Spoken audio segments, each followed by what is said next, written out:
Hello, I'm Mark with HFD Storyteller, and we've got part 2 of Storm King's Clusterfunk coming to us from Adventurous Pirate, who is writing this story for us.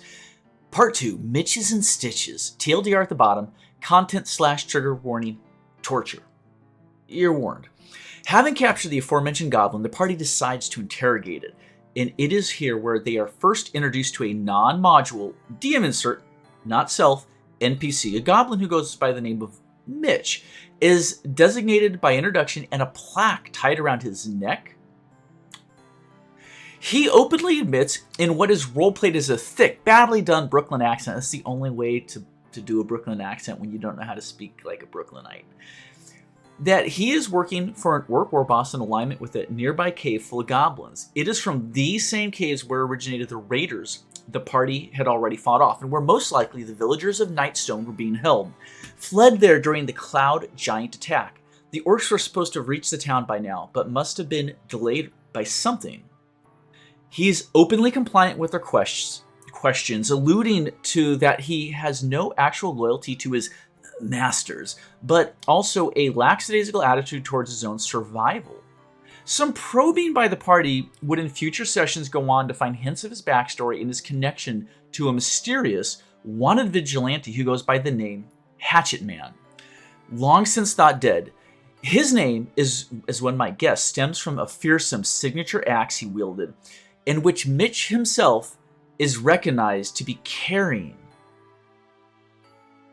Ooh, is Mitch the Hatchet Man? When questioned, Mitch had only this to say. Mitch, the axe, I found it. Hate to let a good tool go to waste. Is that how people talk in Brooklyn? I've never been to New York State. Okay. Note, this character is not a DMPC. More of an homage to my first run through of the game, where the party not only rescued him based solely on his humorous name, but actively encouraged me to tell his story. He would go on in that game to become a part of the party, as my active group always had a DM-run character to encourage inter-party roleplay. To this day, Mitch remains a constant insertion into not only the module whenever I run it, but also a character who also now exists in my novels and narrative world. Nice touch. And I think we actually have a Hatchet Man short over on the reviews channel. Your own creative writing, original. We'll get to that over on HFD Reviews. It's coming up. In this iteration, Mitch serves only as an assistant to the party who aids them based on interactions/desire to have him around, and spend many actions in game either using the help action, administering potions, or answering specific lore questions asked of him that he would have information about. He would eventually fight in combat at their direction, but only after they were able, with excellent roleplay on the part of a cleric, to convince him to do so.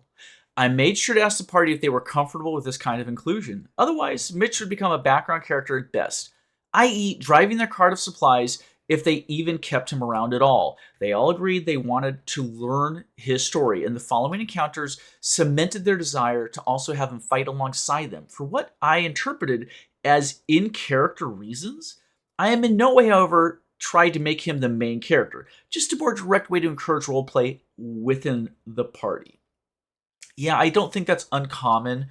I know in Rime of the Frost Maiden, there is an item you find that is a thinking, speaking creature, or mind, essentially. It's part of the module, but you could absolutely play it off as a strong NPC who has a lot of information for the late game and could help the party in those ways. I know when I do my own stuff, I'll add in odd little helper characters. And as long as you leave it up to the party to decide whether this character just gets forgotten, dismissed, the person who just drives the wagon, and that's where they leave it, or if they want to get more into the interrogating that person, building up that character's backstory, as long as that's directed by the party, I think you're in good grounds. I hate to interrupt the short story, but this is all italicized, so it's worth talking about here. But if you're a DM and you're questioning that, yeah, let your party direct how it goes. But otherwise, it's a great way to add flavor, and it gives you a fun time role playing as a DM. If you could build up a character that's going to stick with the party for a while, as long as it's not your your character. That's DM PC. It's not your player character. It's your DM NPC. With the dust clouds soon revealed to a group of men riding horses, now rapidly growing closer, the party finds that the woman from the tavern might not be as trustworthy as they already surmised. She actively is interested in said approaching group of raiders. When she refuses to answer questions, the party grows tenser and tenser, eventually leading to the NPC attempting to flee just as the raiders are about to reach the open gates. Monk and Magus use their extra movement to get to the portcullis just in time and slam it shut in the riders' faces. Meanwhile, Cleric, Fighter, and Nun subdue the agent and attempt to interrogate her. When that proves unsuccessful and the riders outside attempt to break in while Magus and Monk fire bows at them, Fighter breaks off to reinforce them, leaving Nun and Cleric to look after the guards and their now 2 prisoners. After exhausting several rather unlucky charisma checks, the NPC written to be resistant to interrogation, with decent but not impossible DCs, the game suddenly took a turn for the strange, terrifying, and completely out of nowhere. Do tell. That's what we're here for. Content, trigger warning, torture. Feel free to scroll past if it bothers you. It doesn't happen again. At least. Okay. Here we go. We're gonna take this very seriously. Seeing the bandits beginning to scale the walls, again reiterating the cleric of healing, mercy, and peace, turns to the agent. It's gonna take a coffee break. Cleric, I implore the woman one more time. But will I do so, I use the cantrip Firebolt at close range on the currently grappled and tied up agent. The entire table went very quiet for a second. Me, so you're torturing her? Cleric, yes, it's not what I want to do, but I don't see any other choice. Power above, guide my firebolt onto thine helpless victim's face. That took an abrupt turn. Well, suffice it to say, the woman's screams were loud enough. It's in such shock that the people down at the embattled gate could still hear. The remaining bandits suddenly became incensed, and the leader of which crying out a woman's name as if he knew her. They began throwing themselves at the gate in such fervor and ferocity they actually managed to get inside, even with 3 of their members shot full of holes and a 4th stabbed through the throat by the fighter's pike just as he climbed up to one of the watchtowers. The half-orc barbarian Nun then turns with her hammer and smashes the screaming woman over the head to quiet her down.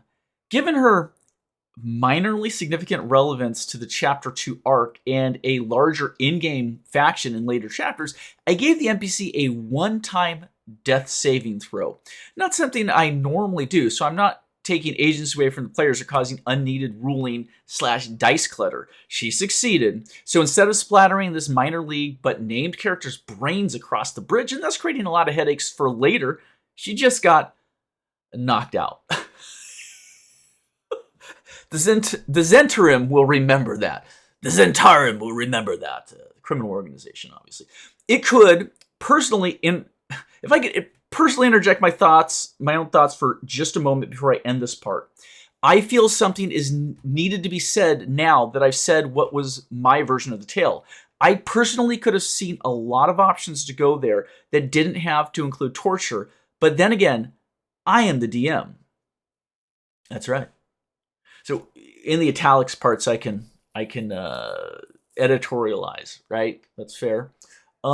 Yeah, you know what's supposed to happen. You know all the things that could happen. Did you just thought your priest of peace and goodness wasn't gonna cook someone alive? Yeah. You got to adjust that alignment over, just tick it over a notch from good to neutral. You just gotta doink. You neutral priest. Maybe that moment was a failure on my part in not presenting the situation in what they thought was a winnable moment. Running the modules written as well as I could. Even so, I've personally been on the receiving end of that exact feeling before, and it really does suck feeling like you need answers in this gritty fantasy realm, and diplomacy just does not seem to be working at all.